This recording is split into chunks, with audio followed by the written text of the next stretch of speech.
And we're doing that with the help of the Housing Bureau and the Joint Office to help provide some context for what else is happening around these topics in addition to the code work we're doing right now. So let's go to the next slide. The authorization for this project came a couple years ago when the City Council last extended the housing emergency. They extended it until April of 2021. And when they did that, they included some direction to Bureau of Planning and Sustainability to work on some city code issues and to complete that work before the expiration of the emergency with the idea that some of the things we're doing through emergency powers right now may benefit from being incorporated into the city code on an ongoing basis. And so that's what we're trying to figure out. And mainly this involves we're going to talk about it in 3 different components today. First, talking about shelters, then talking about some new kind of shelters or alternative shelters, and then we'll talk about housing and in particular group living arrangements and the expansion of potentially expanding how we allow those. Next slide. The core project team includes a couple folks from the Bureau of Planning and Sustainability, Al Burns, who will be doing some of the explaining today, Shannon Buno, who is our code editor, Jesse Connor from the Housing Bureau, Phil Namany, who's another person with the code team in BPS, and then Matt Wigstrom, who's with the Bureau of Development Services, who has a lot of knowledge about day-to-day administration of these codes. Next slide. We also got some advice from a larger group of advisors across different city agencies. I'm not going to read them all here, but they're on the screen, including a couple folks from City Hall. The facilitator described this already, but basically we want to retool city regulations to make the world work better for those who are involved in providing shelter and housing. Next slide. We started doing research on this in last summer and fall, scoping it. We put together a very first draft of some of the code ideas over the winter and did an internal review with in-house city experts this spring. That got interrupted a little bit as we went into remote working, but we recovered from that. We are starting now the public involvement phase with our release of the first public draft. That's called the discussion draft. So it's an informal draft where we're just soliciting informal feedback at this point. I should mention that this meeting is not a public hearing in any formal sense. It's just an informal meeting. Eventually, we will bring a proposed draft of this to the Planning and Sustainability Commission, and they'll hold actual public hearings in a more formal way. Starting later this year, and eventually they will make a recommendation to City Council probably sometime this winter. All of that leads to an adopted plan by spring of 2021. Next slide. And I think at this point I'm passing the baton to Jesse Connor with the Housing Bureau to talk about some of the work that they've been doing under the state of emergency. Thanks, Eric. So just a quick introduction. My name is Jesse Connor. I'm the Senior Policy and Planning Coordinator at the Housing Bureau. I prefer she, her pronouns. I welcome the use of they pronouns as well. So as you all know, in 2015, City Council declared a state of housing emergency to address the city's growing homelessness and housing affordability crisis. Among many other things, the declaration allowed for expedited development of affordable housing projects, which in turn has allowed the Housing Bureau to pursue several strategic initiatives. So first are the housing bonds. So the Housing Bureau administers the 2016 voter-backed Portland Housing Bond. The $258.4 million in general obligation bonds were set to fund 1,300 affordable units within 7 years. I am happy to say that 4 years in, we have exceeded this original goal. There are now 1,494 units of permanently affordable housing either open or in development across the city. And the Housing Bureau will also be administering the City of Portland's portion of the Metro Regional Housing Bond.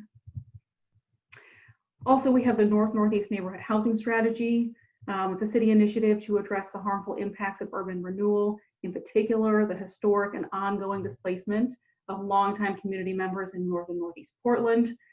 In the interstate corridor urban renewal area, the strategy creates new homeowners through down payment assistance, the development of affordable homeownership units, creates affordable rental housing, does some land banking, and of course, a central feature of the North-Northeast strategy is the preference policy, which prioritizes applicants for the city's investments in the affordable housing opportunities for folks who are displaced, at risk of displacement, or who are descendants of people who've been displaced.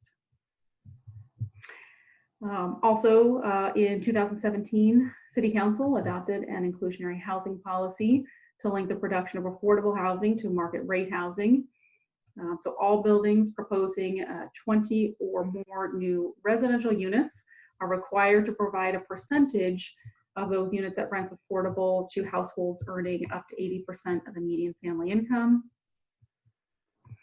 Also in 2017, Portland and Multnomah County adopted resolutions stating a goal of creating 2,000 new supportive housing units by 2028.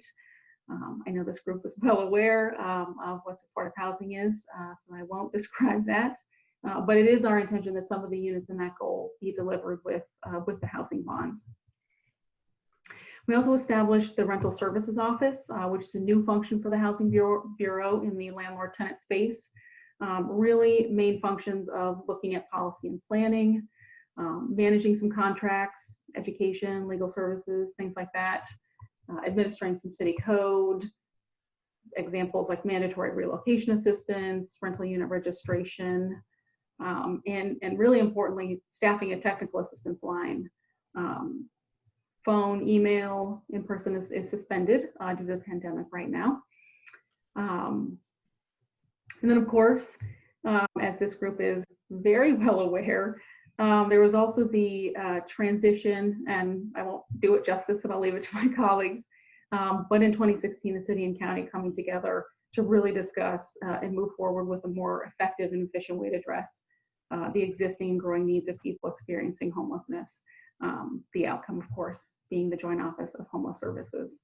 And with that, I will turn to my colleagues, which I believe, April Roman, maybe. No, it'll be Dennis Thralt. Yeah. Everybody. April is, if we have questions, April is monitoring the meeting and it can participate and answer questions. But I'm Dennis Thralt. I use he, him, his pronouns. I'm the PIO, Public Information Officer, comms person for the Joint Office of Homeless Services.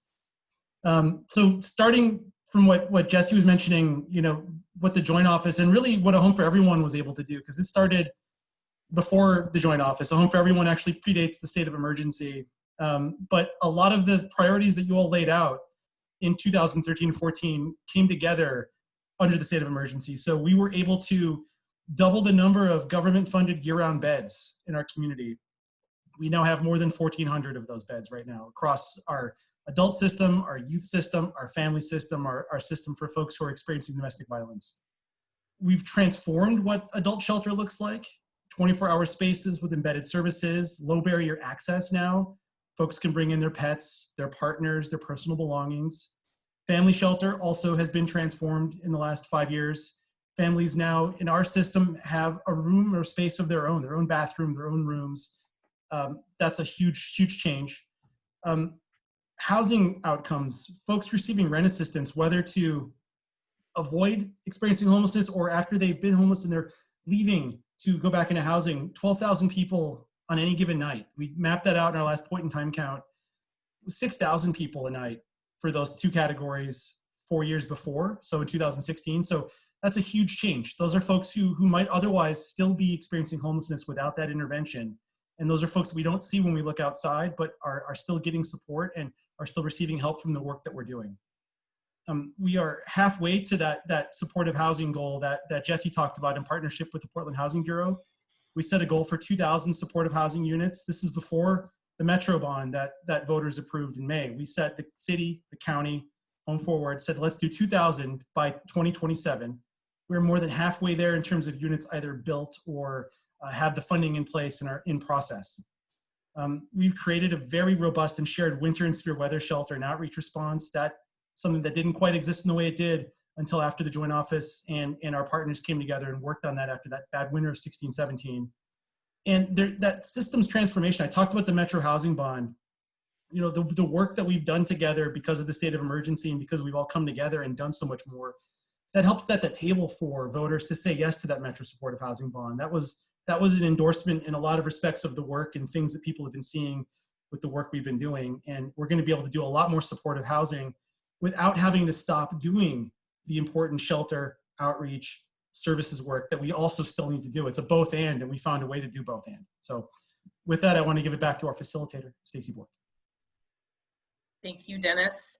So we'll have three sections today: traditional sheltering and temporary facilities, outdoor shelters and day facilities, and housing flexibility through group living. In each session and section, the Joint Office of Homeless Services, so Dennis or Jesse from Portland Housing Bureau, will provide some context to the topical area before our colleagues at Bureau of Planning and Sustainability describe some of the code changes that are being proposed. At the end of each section, there will be a Q&A session. I put a couple notes in the chat. We're going to use the chat function to try to manage the questions, both so that we can record them and try to capture them accurately, but also we can queue folks up and we don't have anybody jockeying for time or muting and unmuting. So if you can please as we go through the sessions, put your questions in the chat. We will do our best to get to all of them. And if we can't get to your question or one of the presenters can't answer it, we will commit to looping back around with you because we want your questions to be answered and we want them to be answered accurately. So appreciate your patience on that. Each session will take no more than 15 minutes so that we can ensure we have adequate time for question and answers. And at the end of today's presentation, we'll provide direction on where you can learn more and where you can submit public comment. Eric spoke to that a little bit earlier, but we will loop back around to that at the end. So Dennis, kicking it back to you on traditional sheltering. Thank you. Thank you. All right, thanks all. So wanted to start this section with a little bit of a walk back in time to 2015. And one way to do that was to show just a very simple map of where our adult, youth, and family shelter system, where our shelters were 5 years ago, what that looked like, how many we had and where they were concentrated. So you come back to this point in time, it seems like it's not that long ago, but it's actually a very long time ago. We hadn't added new beds for a decade at this point. Our shelter system was extremely concentrated in the central city and the central east side. Dignity Village is the only somewhat supported shelter at that time that we had somewhere outside that area. You can see that's the little flag that's up in North Portland. And we didn't have any year-round beds that were low barrier, beds that are open all year, where folks could just come in if they needed a place to be. Shelter was also something that we offered to get someone a place to be that night, but we didn't have it as connected to housing as it is now. So if we advance the slides, you can see that we passed our state of emergency in 2015. So that partnership, was built, that emergency was built on a Home for Everyone, which was the city, the county, our partners, our nonprofit community, our philanthropic community, everyone coming together. And things happened. I mean, this was amazing. We got to, create new temporary emergency shelters, day storage areas. The community came together, led by our Safety Off the Streets work group here for Home for Everyone. And we made a lot of new investments, new programs and outreach, new housing developments, new shelter. And it was more than just, setting this goal to double the number of year-round shelter beds that we had.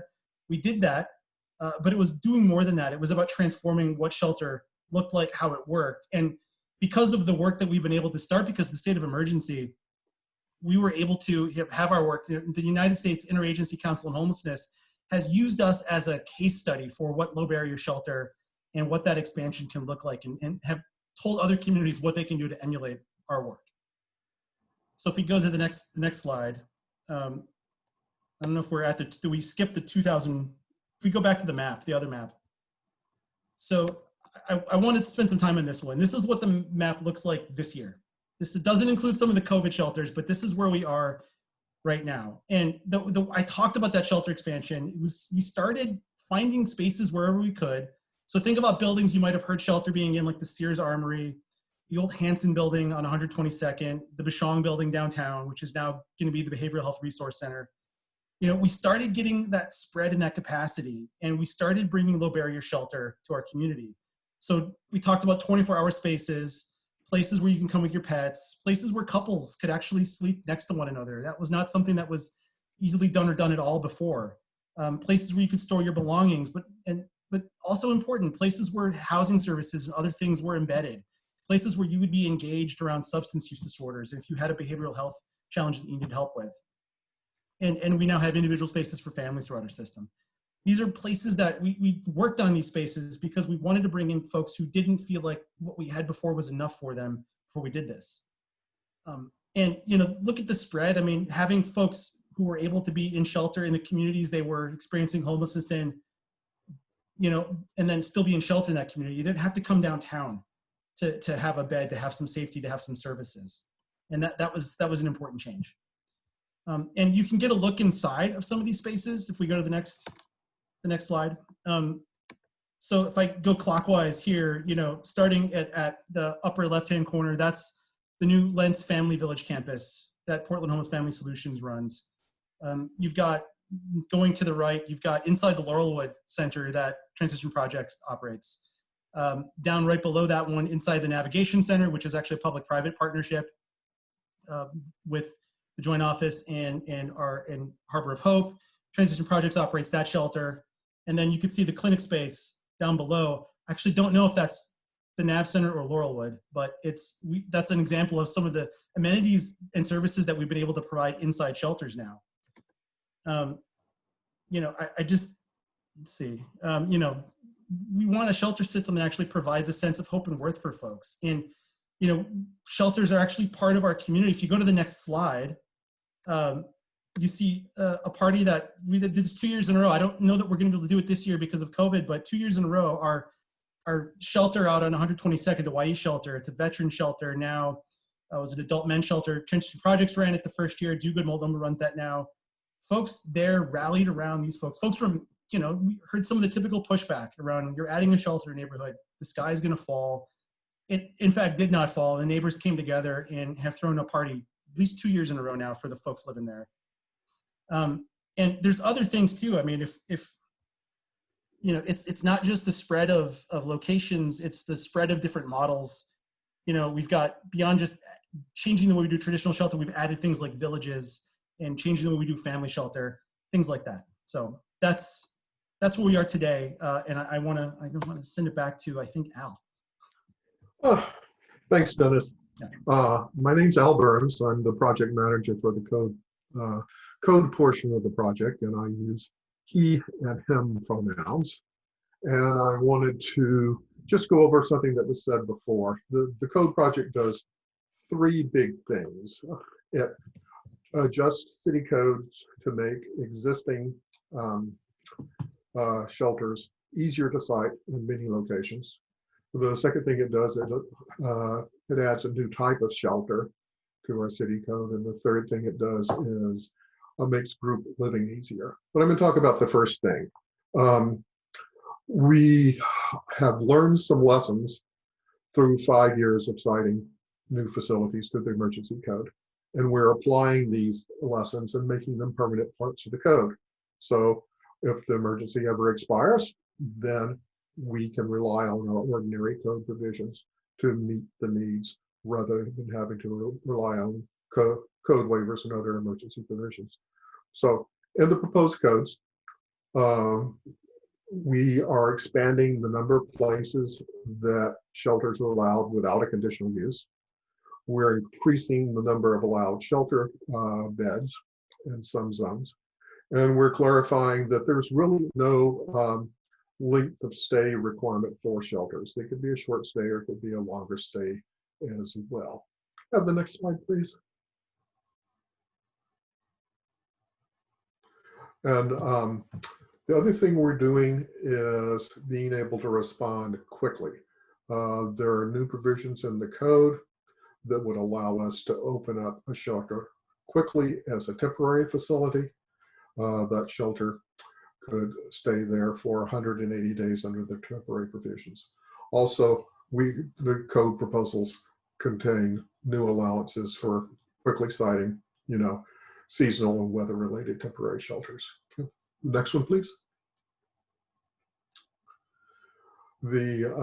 Before I take questions, I should maybe a little bit more detail on the temporary shelters.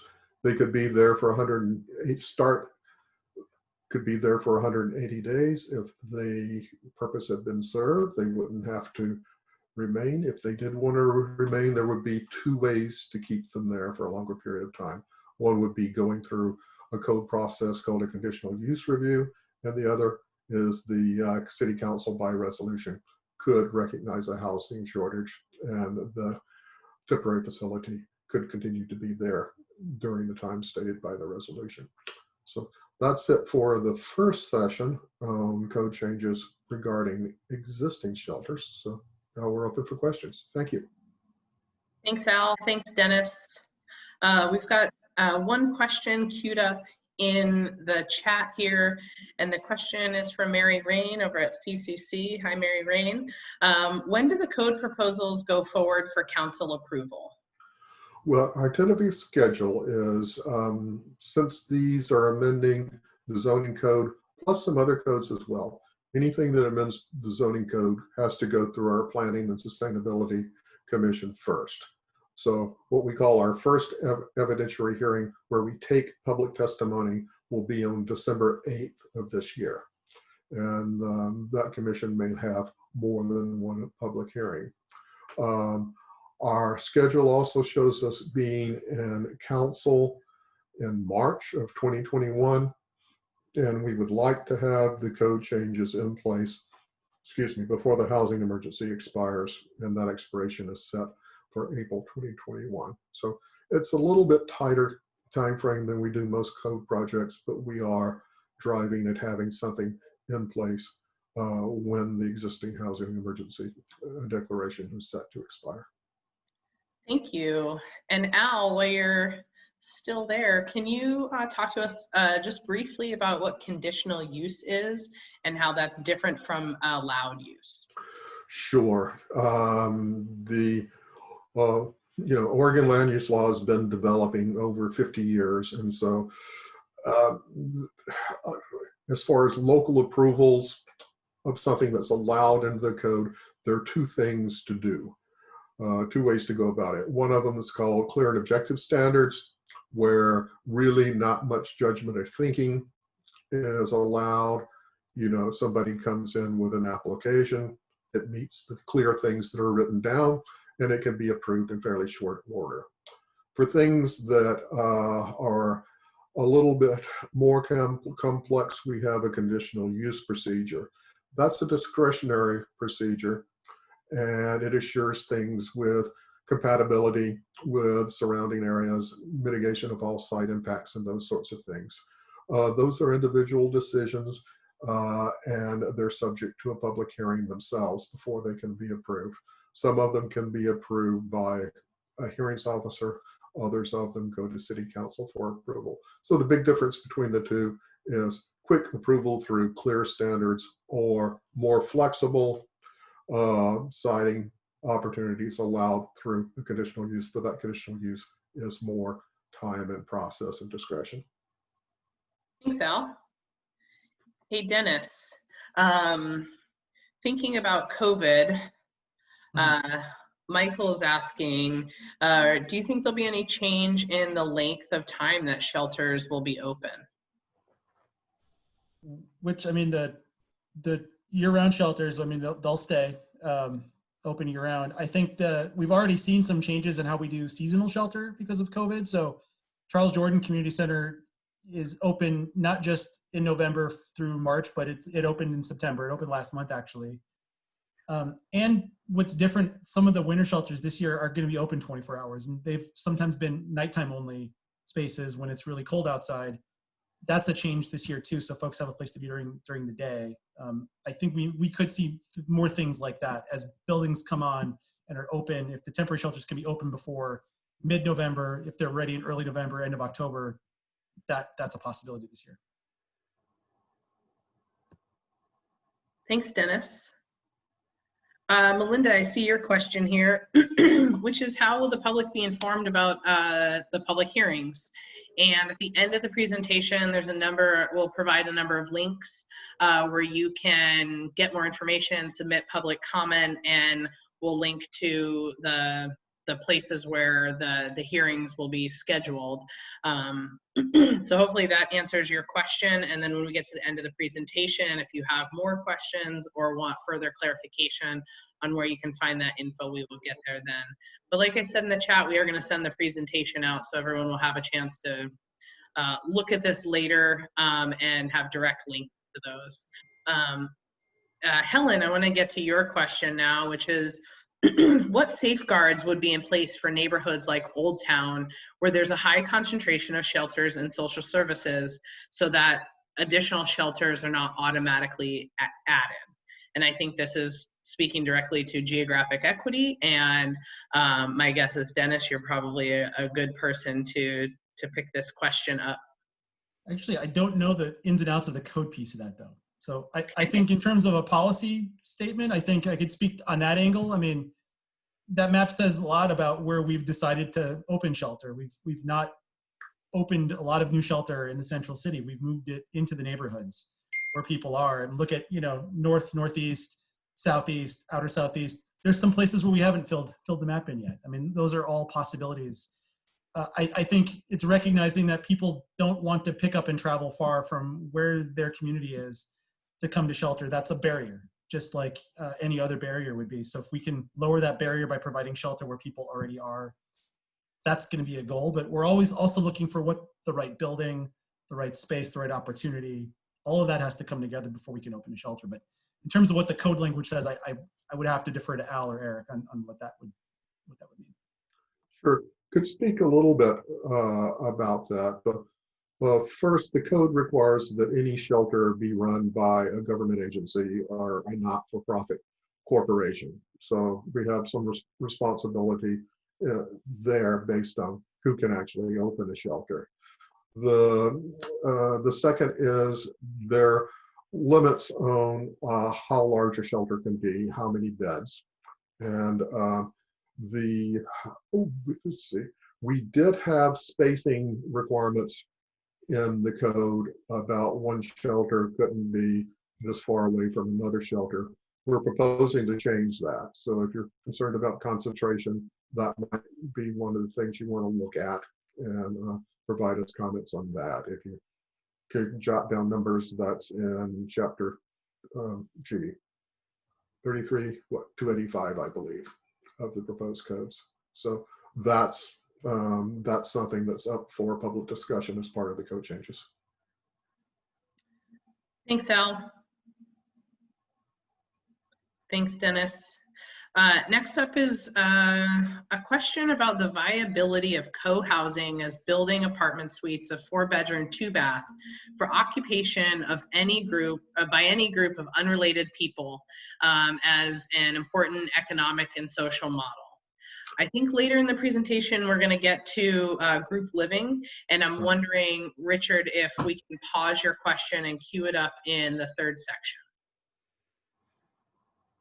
All right. Thank you. So from Marita, does this project encompass the opening of winter shelters or just year-round shelters? It provides standards under which either could be open.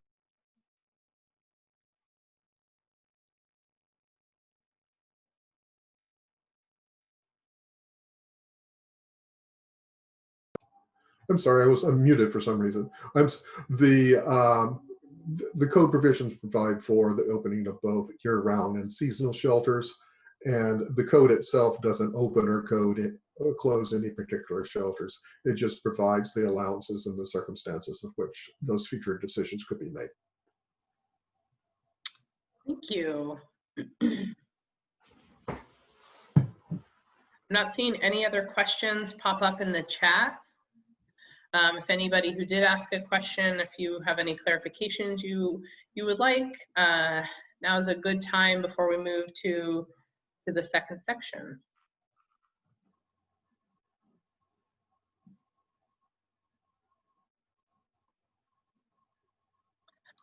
All right, moving forward, now we're going to move on to outdoor shelters and new models of transitional housing.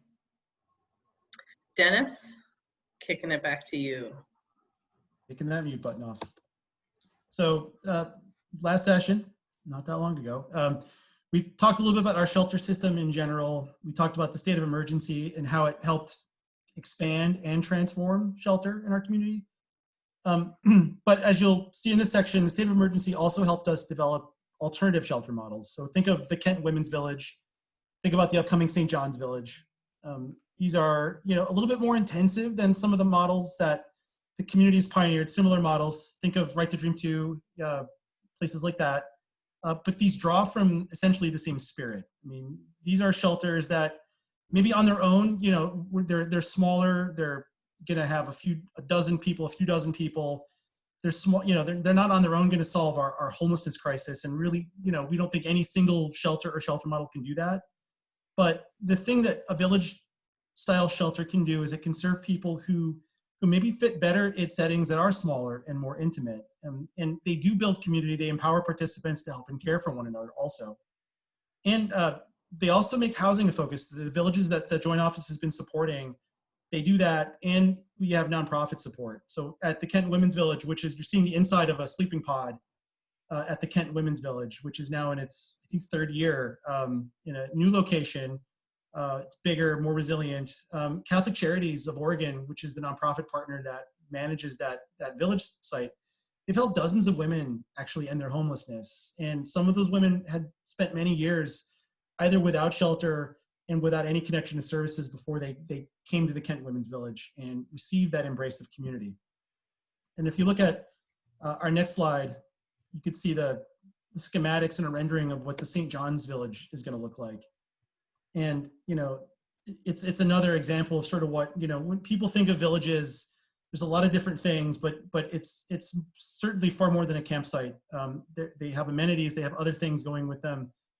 They have services embedded with them. And I want to reiterate that, none of these models, like I said, on their own is a magic wand, right? They're not going to solve homelessness on their own. No one shelter model can do that.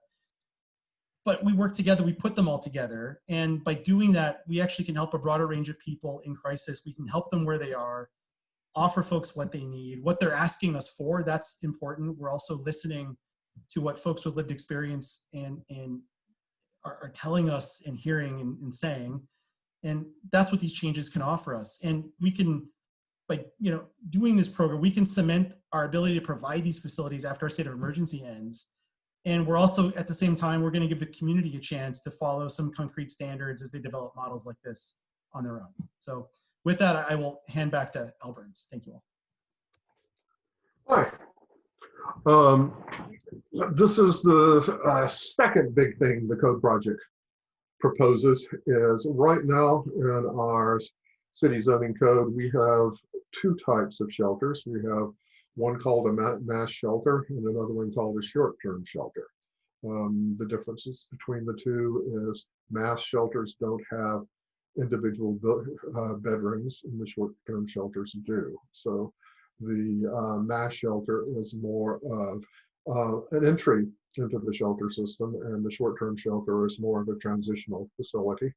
And the aim through all of these shelters is to find permanent supportive housing for everybody that needs it. And it's not considered excess if we, somebody has to spend the rest of their life in a tent as a result of a sheltering system because permanent housing isn't available. So the word continuum is probably the most important word in the project name. So getting back to the point, we're adding a third kind of shelter called an outdoor shelter, which would be a new kind of entry point and for some alternative or more attractive alternative to a mass shelter. The These were limited by state law up until about a couple of years ago, and we're taking advantages of changes in state law to have outdoor shelters in certain zones being allowed as either allowed use or a conditional use, with even a small exception for smaller outdoor shelters and industrial zones. The accommodations in outdoor shelters, they wouldn't be buildings that would necessarily be subject to our building code and those inspection requirements. So they would be more temporary, more affordable. They wouldn't have to be tents. They could be wooden structures below a certain size and certain requirements. The settings would still be responsible to the fire marshal and building officials about how they're laid out, but the individual accommodations themselves would not. Can I have the next slide, please? In addition to allowing these outdoor shelters themselves, allowed by right through ordinary code provisions rather than by emergency waivers, there are supportive services for these and other shelters that the codes allow for day storage facilities or for hygiene facilities.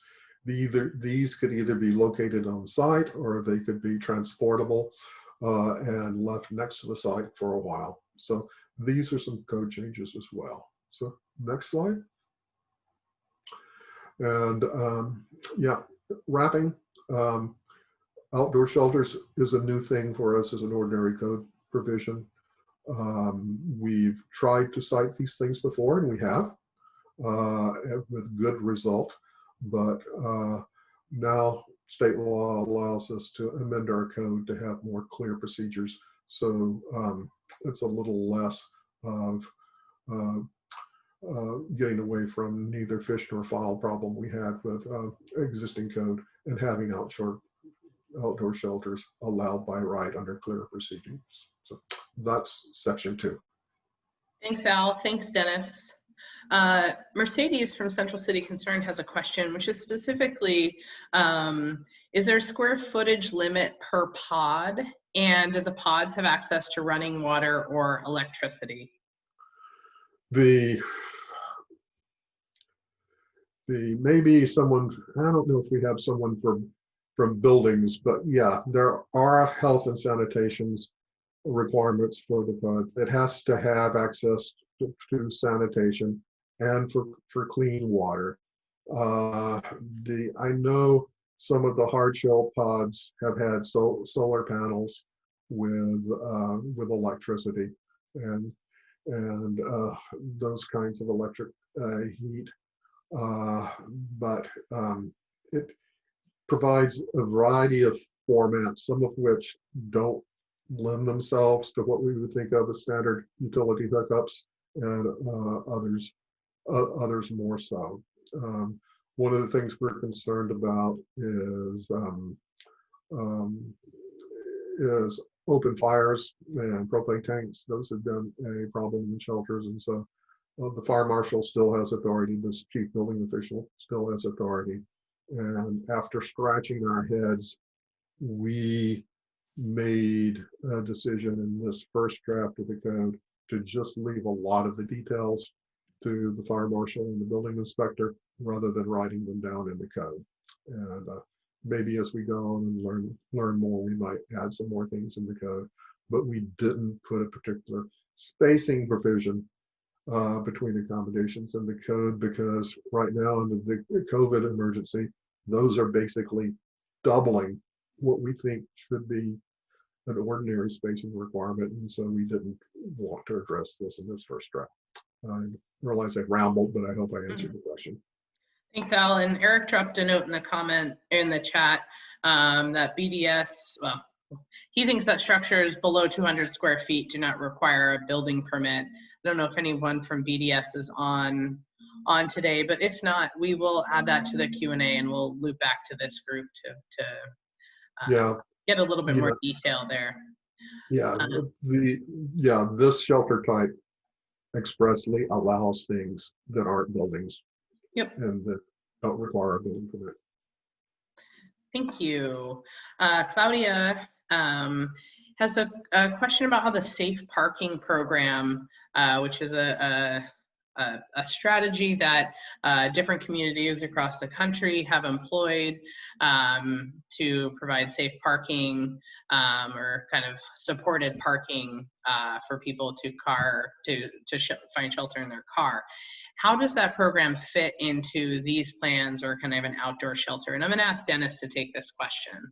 Yeah, so Claudia, it's a good question. I don't have a good answer for that right now. We'd have to get back and look. I don't know where that fits right now. I don't know where our progress is in that. So we can get that information back out to folks and include it in our next. We're going to do a couple more of these sessions too. So that's helpful to hear that folks are asking about that. I know just a little bit about this, and that state law does allow religious institutions to have safe parking or sheltering in a vehicle on their property. They currently, state law limits that to 3 vehicles per site. The city, I think, is working on legislation for the 21 legislative session to see if we can't get the state to raise that limit. So that's been a problem for safe parking allowances, because we kind of got a state cap on how much is allowed. But it's been identified as an issue, and if we get some changes, we can work it into the code later. Thanks, Al. And Terry Whitehill from BDS is on. And Terry, I'll kick it over to you if you'd be up to touch on BDS and the shelter, the space question that we got a little bit earlier. Yeah, can you hear me? We can hear you. Hi, Terry. All right. Yeah, no, so the shelters, the sleeping pods are exempt from permits. We do limit the size. I don't know that we've nailed down a specific number, but typically they are maybe like 10 by 12 or something in that range. We have allowed some electrical into the sleeping pods, the Kenton Women's Village, and we're also doing it at the St. John's facility, is that we're allowing an electrical harness to go in there that provides a heater, a light, a smoke detector, and a plug. And those are permitted. That the electrical part we are permitting to make sure that it's done right. And the reason, what we found is, if we don't provide some way for them to have heat, they will find their own source. And the use of propane and or candles or whatever is much more open to having a fire or something. And so that's why we've been trying to go more towards allowing some electricity into each of these. Thank you, Terry. Do you think? I think that's good. I can't promise I won't call on you again. All right. All right. Hey, Dennis, what's the timeline for St. John's Village, and how many people can that program accommodate? Sure. 19 pods, 19 folks. So, and the timeline, I mean, there's a temporary fence up now around the site in St. John's, across from St. John's Christian Church. And I actually saw a picture on Instagram today from Do Good Multnomah, which is going to operate the village, of one of the pods being built by a St. John's company called Mods PDX. And actually, we've got St. John's architect, Convergence Architecture, that helped with the renderings, the design work, pro bono. We might have it ready as soon as the end of this year. That's a potential timeline. May take a little bit longer. Construction happens, things happen, but that is the hope. It's going to be very soon. Thank you. Michael, I saw your question, and I want to pause on it. I don't know that this is the right group to answer your question, but I just want to recognize that I did see it, and maybe we can, we'll add it to the list and come back around, maybe at Home for Everyone in our next meeting, to talk through kind of supporting folks too, as we develop a diversity of shelter options as a part of this code project. And we have far more options and different type of resources for folks, helping, you know, a diverse group of people who are sleeping unsheltered access these resources, I think is critical. And I think it's a big part of the push to do this code project. So your question is not lost. I think it's very valid. I just want to pause on it because I don't think this is the right group to answer it. Moving down, there was a question about outdoor shelters can include vehicle dwellings. And April answered a question specifically about electricity. You'll see that in the chat.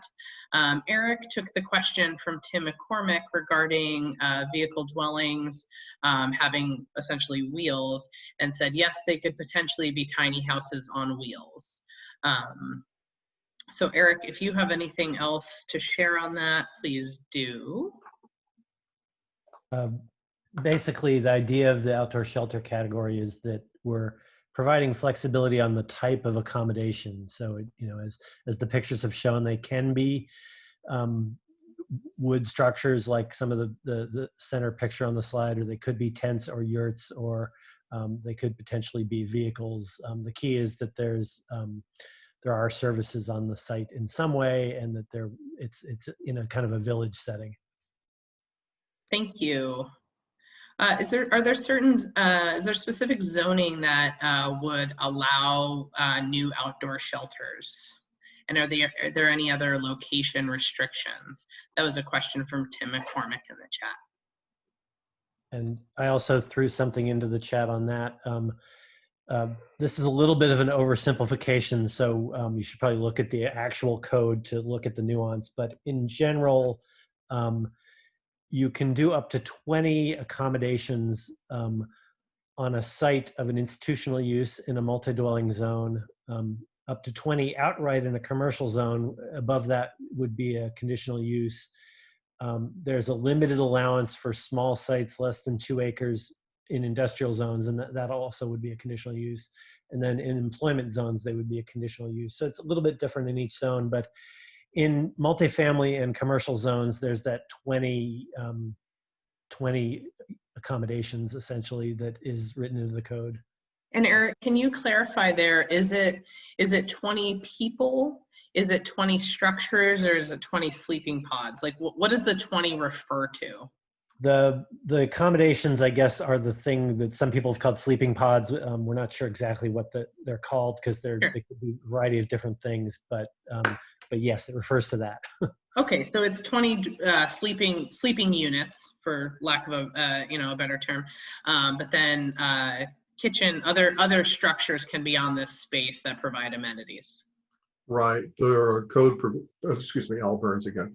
Yes, there are code provisions that provide for accessory uses for the outdoor shelter, that provide for a common building, a kitchen building, or other services to be on site. And those, unlike the accommodations, would be buildings, and they would be subject to inspection and those sorts of things. Thank you. Tim, hopefully that answered your question. Keep them coming in the chat if you have more specifics around your question. Anthony, I just want to note that you asked a question, which is, what are the percentage of BIPOC individuals who are in these shelters? We have that information for most of the publicly supported projects, and we will drop a link into the chat that'll point to a Home for Everyone's website, which includes a lot more information about who comes into shelters, their identity, demographics, and different characteristics of folks who are accessing publicly funded shelter spaces. So we'll drop that in there. I'll also be dropping this presentation into the chat as well. So if you have to pop off or you want to follow along, you're welcome to do that. We are going to move on to section 3. And Tim, I saw your question there. We will get that answered for you. Jesse, you're up.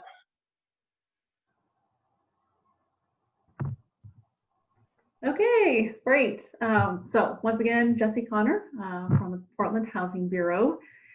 We're going to do a little history of the SROs. So SROs are single room occupancy units, are one type of group living housing. They're pretty commonplace, primarily in downtown prior to the 1980s.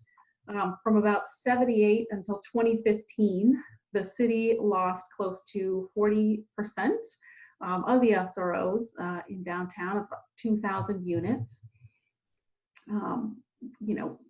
SROs, due to the shared facilities, due to just the nature of how these particular types of rental units are built, they can house more individuals at a lower cost, and can really be a targeted strategy for getting vulnerable or unhoused folks into safe housing.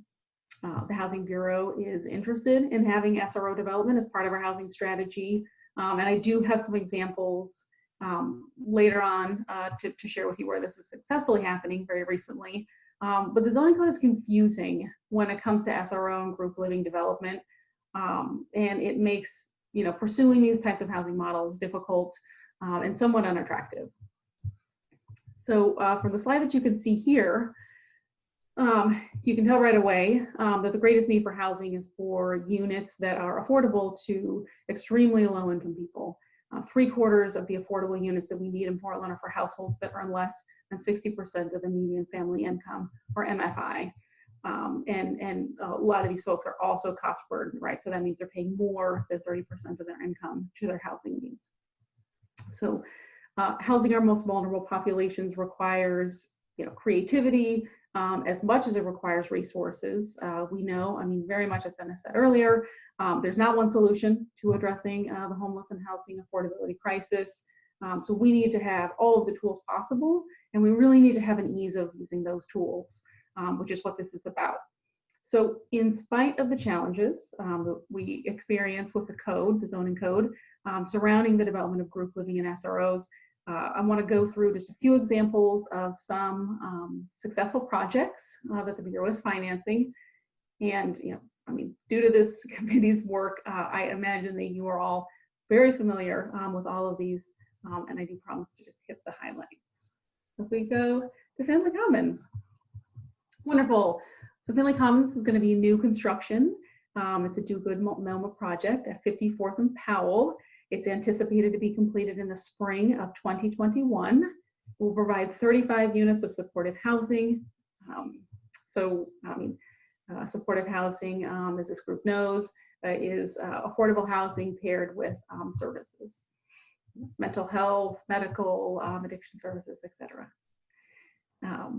Right. Oh yeah. So 15 units will be SROs, renting at approximately $350 a month.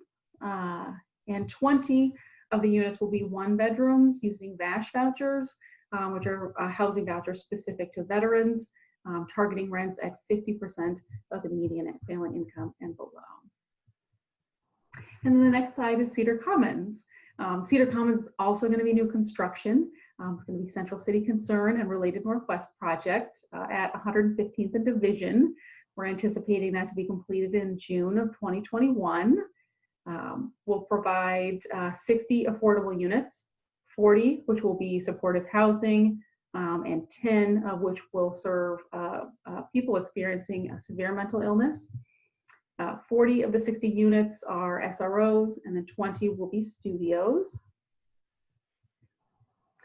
Moving on to the Westwind. The Westwind is going to be new construction as well, and it is going to replace the existing building that is at the site currently. It's a Central City Concern project with services being provided by the Native American Rehabilitation Association. It's located in Old Town. This building is going to target individuals transitioning from homelessness and those experiencing a disabling condition. It's going to provide 100 units of affordable housing, 70 of which will be SROs, and then 30 studios. The project's in pre-development, so we're still working that part, working some of the kinks out. And then, of course, the Joyce Hotel. The Joyce is going to be a full renovation project by community partners for affordable housing.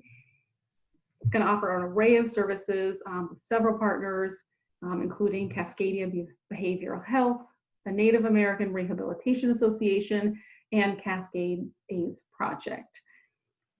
This project is going to provide 66 SRO supportive housing units for individuals who have been or at risk of being homeless.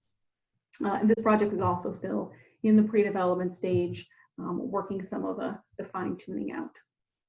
With that, I'm going to turn it over to Al to talk about some of the more code-specific pieces.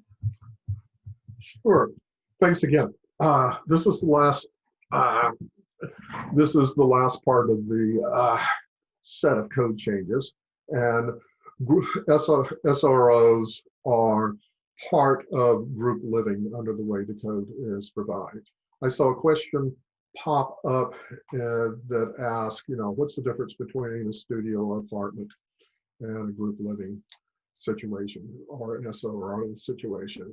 Well, our zoning code has something called a dwelling unit. In order to be a dwelling unit, you have to have a bedroom and a bathroom and a complete kitchen. If you don't have all three, it's usually the kitchen. It's not a dwelling unit, and that's an SRO or group living situation. So there are lots of arcane definitions in the code that make fine distinctions that really don't make sense anymore. So we're simplifying all of those to have a new group living category, and group living is allowed in more places than it is now. In particular, it's allowed in single dwelling zones without a conditional use. Right now it requires a conditional use. And we hope the other code changes applying to larger format development will facilitate that as well, particularly market rate affordable housing. Can I have the next slide, please? One of the things that's in Portland's code, and it's in a whole lot of other city codes too, is who can live in a house. And there's a definition of household, which sometimes involves being a family member or a blood relation. And, more of those are allowed than people that aren't blood relatives. That doesn't make much sense in a zoning code, because what zoning and building codes care about is having good, safe, habitable spaces. And the zoning code is not the place to establish a preference for one type of voluntary affinity or community of people living together versus another. But our codes were based on a definition of household, and that distinguished what household living was versus what group living was. And so we scratched our heads about how to make this definition of household more inclusive. And finally, we were struck with the idea we don't need it. We can just get rid of it altogether, because we're talking about planning, zoning, and building and those such things. We can just talk about the structure. So under the code proposal, if you have a house with 6 bedrooms or less, that's household living.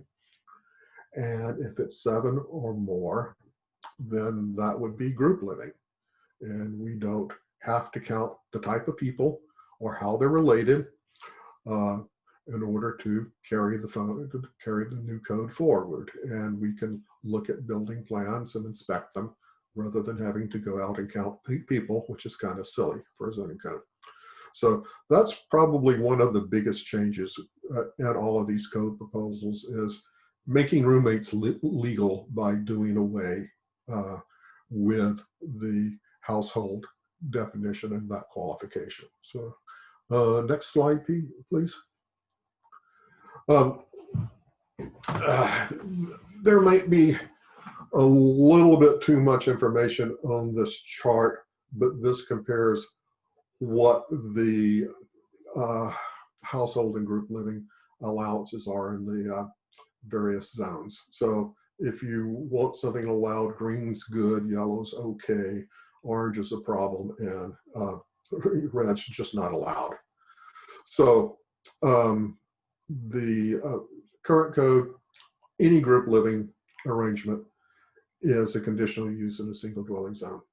Under the proposal, we would allow 3,500 square feet of group living as an allowed use in a single dwelling zone. Right now, we have some allowances on the number of group living units and multi-dwelling zones. We're proposing to do those away altogether and allow group living by right with no conditional uses. And commercial zones, it's allowed. And the other two zones, it's staying pretty much the same. It's allowed or prohibited except on certain zones. So massive opportunities to do group living in more places, either by right or through simpler approval procedures. Next slide, please. As Jesse talked a lot about SRO regulations, we're eliminating the word SRO, but every imaginable format of SRO under the old code would be allowed under the new code and under, in many cases, more liberalized approval criteria. And next one, please. That was it. So Al, I just want to supplement one more thing, which is to emphasize that under the proposed code, there would be two kinds of group living, essentially. One is, as Al said, if you're in a house with more than 7 bedrooms, or it could be an apartment, that would be group living. That's where you're in a dwelling unit, essentially, where the dwelling unit has a kitchen and bath and bedrooms. The other category of group living would be if you're in a residential structure that just doesn't meet the definition of a dwelling unit. And usually that means, as Al said, that maybe there's not a kitchen in every unit, or that you're sharing bathrooms, or there's some sort of more shared use of space that makes the thing not be a dwelling unit. That would also be group living. So by essentially allowing these kinds of uses by right in more places, we're expanding those housing options. right. I don't know if we have a great demand for new monasteries, but certain types of co-housing configurations would be allowed under this code, under group living category, where that might be harder to cite under the existing regulations. Thanks, Al. Thanks, Jesse. We're going to jump into the Q&A section now. And Richard posed a question earlier, which was around co-housing as a model. And I think the group living section that we just walked through really spoke to your proposition, Richard, about the value of a co-housing model. And if you have, hopefully you heard here that it's supported, it's a part of the code improvement process. And if you have any further questions or want to clarify, maybe just drop something else in the chat. Claudia, I see your question, which is around background checks and people who are traditionally declined from regular application processes having access. What I will say is that I think that what these code changes do is provide a lot more, they bring code into today, and they recognize the diversity of options that we need in our community in order to increase affordable housing access, and provide safe options for people to sleep. And I think that the code changes really kind of broaden the scope of what we can do. And then I think places like A Home for Everyone, the local implementation plan, Michael, this speaks to your question that you posed later, the more kind of practical on the ground, how do we make these units, how do we use these code changes to really impact people who are most vulnerable in our community. I think those are the touch points where we really have the opportunity to inform and influence those decisions as they start to shift. the code changes, I don't think are going to speak to kind of addressing people's background, but I think it provides a path for us to kind of expand options. And then we should use platforms like A Home for Everyone, the Rental Services Commission, and other places to try to inform and influence to ensure that folks who need this housing have access to it. Right. There's one small change in the whole code package that touches on that. Right now, conditional use procedure is required for a group living facility if it's used for people that are on parole. I mean, this isn't a jail. These aren't people that are under supervision, but we're doing away with that restriction in the code. So Thank you. Any fair housing requirements would have to move to the actual application procedures themselves, which really isn't a zoning issue. Yes. Agreed. And Al, I don't know if you can speak to outdoor shelters. Is there a minimum site size? Or maybe Eric, either an area or a number of accommodation? There may be. That's one of the, I don't remember the number. That's one of the things we discussed, because one of the issues was these needed to be supported by a not-for-profit agency or a government agency, and there are economies of scales. It's easier to support fewer medium and larger size facilities than it is hundreds of micro facilities. So if it's not in the proposal now, it was one of the things that was discussed about having a minimum site area for an outdoor shelter. Thank you. Mercedes over at Central City Concern asked a question, and I'm guessing that it was related, Al, when you were talking about removing the name SRO. We're not going to use that anymore. It's going to become more of an artifact. And Mercedes poses a question or a comment around the potential unintended consequences of housing projects or funding not being eligible if we don't use, if we can't qualify these as SROs. And she's offering to have kind of an offline conversation around it, but just want to flag it as there's some funding that is specifically for SROs. And if we change that language, it could potentially disqualify that housing. So Mercedes, feel free to drop more comments in there if I didn't quite get your question. And we will definitely have someone follow back up with you, because it sounds like this is an important point if the code change is potentially missing something and having unintended consequence. Sure, and Jesse would be a good person to talk to about that as well. I should just mention that that there are, over 30 major divisions in the city code. They each begin with their own definitions, and some of them continue to use the terms SRO. And just because we wouldn't use the term officially, although we continue to do so informally for the purposes of zoning, that doesn't mean that other parts of the city code couldn't continue to use that term for their purposes. Thank you. Mercedes, I didn't see anything, so hopefully that addressed your question. Otherwise, it sounds like Jesse is the person to follow up with directly around this language change. Phil over at BPS dropped in that the minimum site size for an outdoor shelter, minimum site size is 5,000 square feet.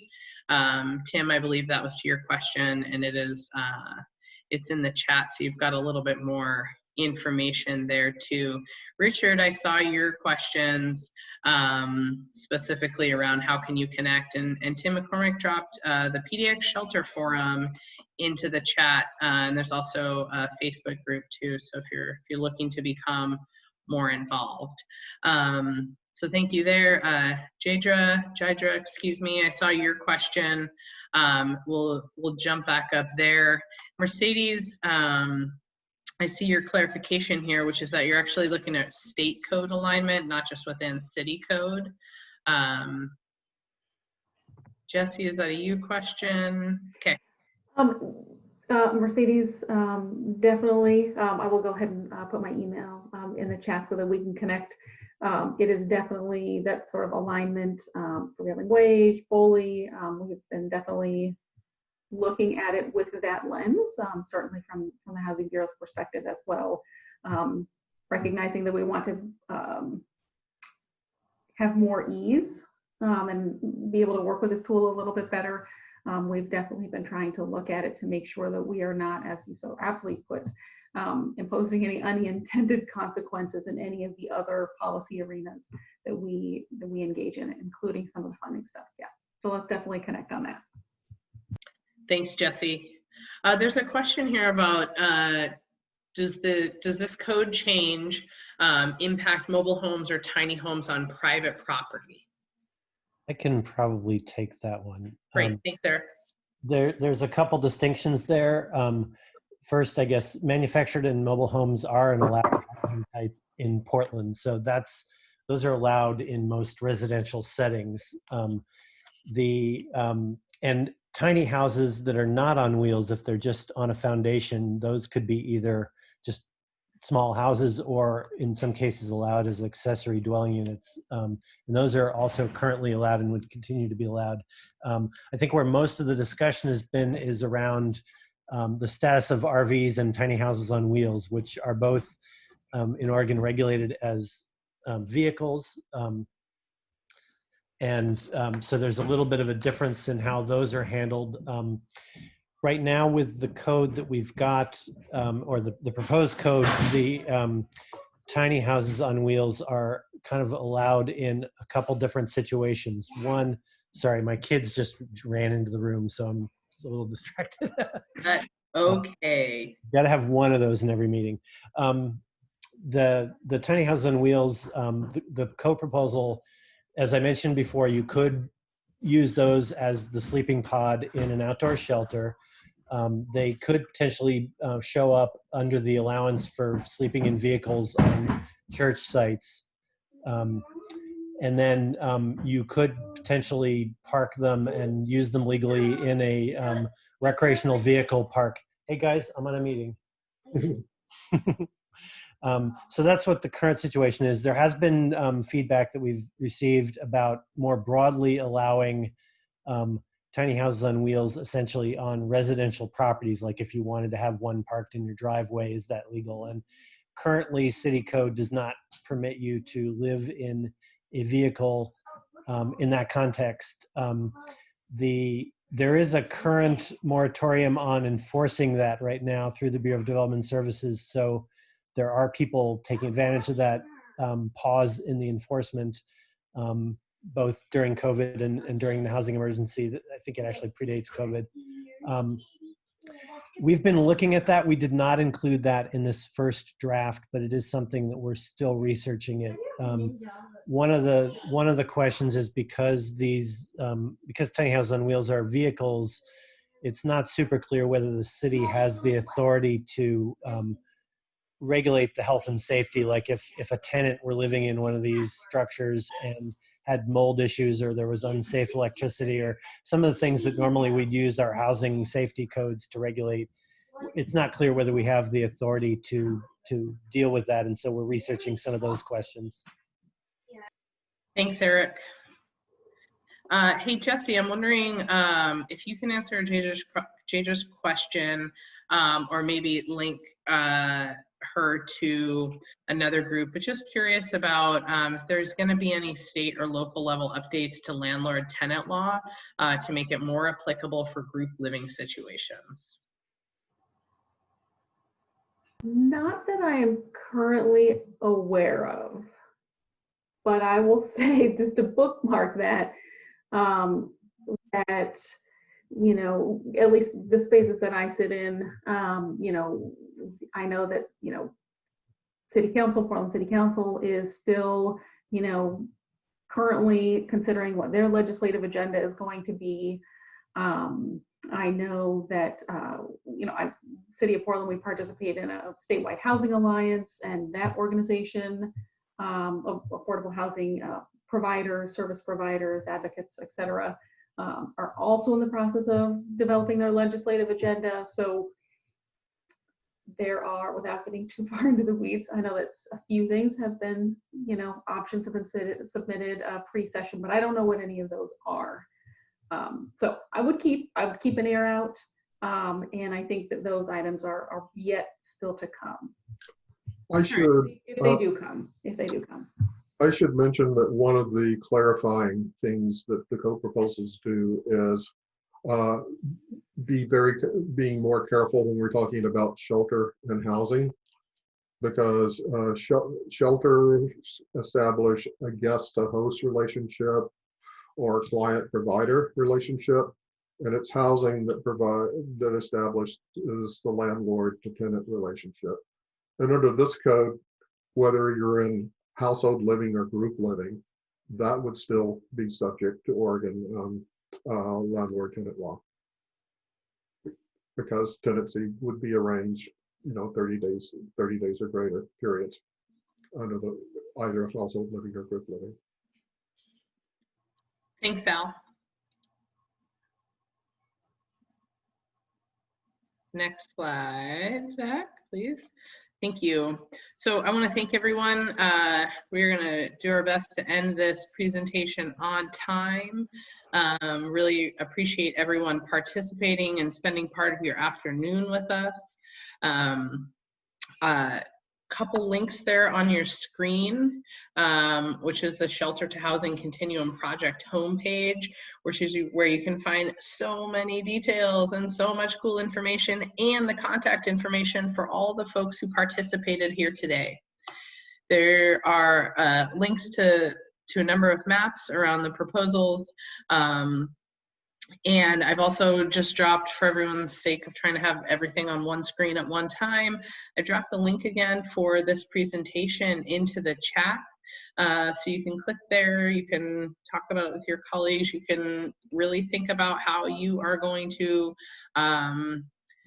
coordinate and provide public comment and engage in this space further to ensure that these code changes are ultimately meeting the needs of people who are really vulnerable and experiencing homelessness or on the cusp of homelessness, and making sure that all of this work has a really positive impact on the people who need it most. So thank you everyone for participating today, and we will keep you posted as we move through the timeline, and I hope you all have a great Tuesday. Bye. All right, thanks. Thank you, everybody. Thank you so much, Stacy. Thank you for facilitating this. I really appreciate it. You did a fabulous job. Thank you. Absolutely. Yes, thank you, Stacy. Absolutely. Thank to you all. That was great. Everyone did a good job.